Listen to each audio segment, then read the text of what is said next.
we're 80 cars. We're gonna go for a weekend. And we go, and these are like, loud cars. The local people didn't like it. So they had complained. They called the police. Like a lot of people called the police. So they stopped us. They took our passports, our Emirates IDs, and officially told us that we were under arrest.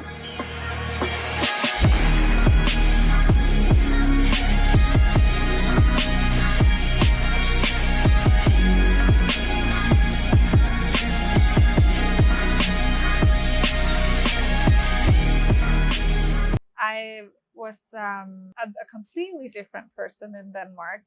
I think I was not as confident, and I was like very focused on my limitations and doubting, like, because the goals I had were crazy. Basically, they were stupid. Like to go back to school, get an education, and me, I'm like, no, I need to wake up. I need to be a photographer.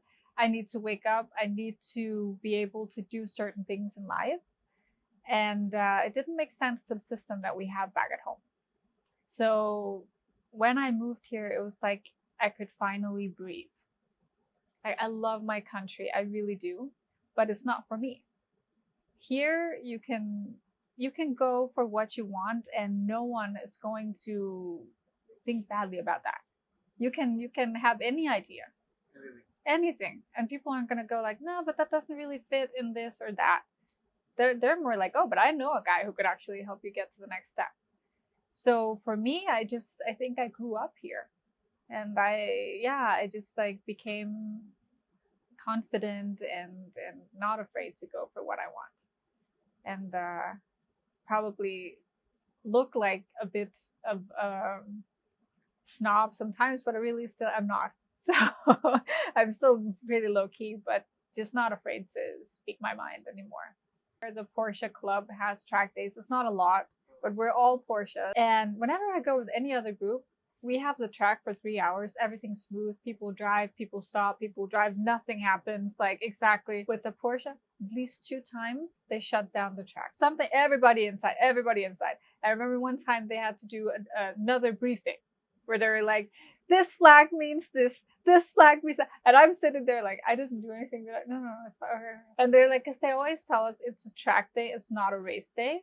So you're not supposed to like this. If you go on the long run, yes, you can take over, but you do not do it when you're turning, when you're driving. Like, you don't do that. Just test your own car.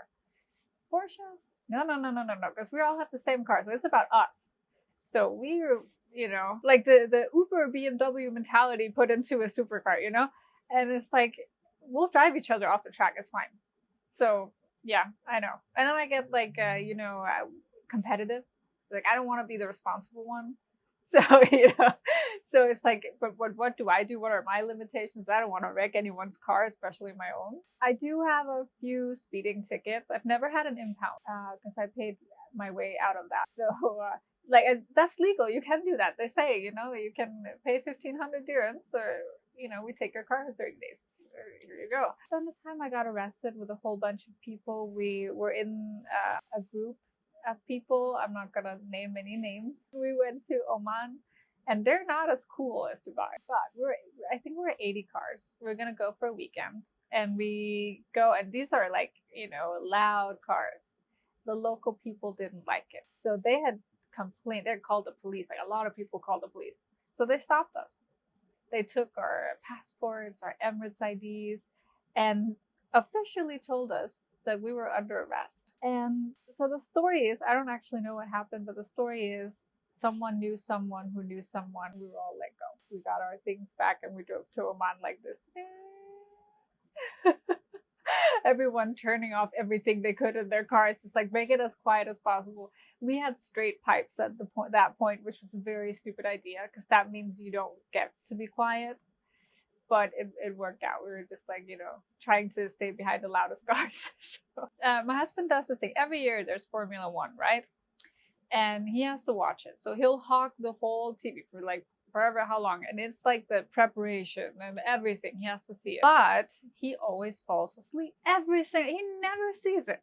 He falls asleep. And I'm like, oh, okay, fine. When he sleeps, I'll turn something else on. But the thing is, I got into it. I am sitting there. He's snoring. I am sitting there like, go Hemisphere, just go, go, go. No, I'm faster. And I'm just like really angry at you know, like getting into it. And then he wakes up and he wants to see it. And I'm like, okay, fine.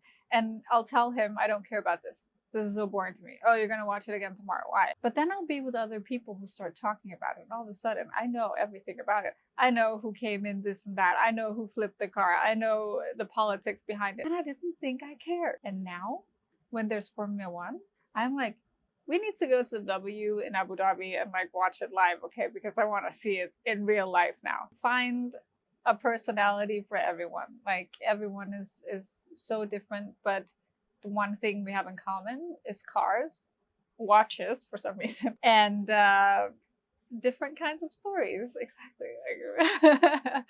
You know, it's like we all just have this one thing, and it doesn't matter where we're from. It doesn't even matter what car we really have. Of course, there's limitations. You do need a certain kind of car, but it's just so open-minded and welcoming and like crazy experiences. Like I've driven the Formula One track. Who does that? You know, it's crazy.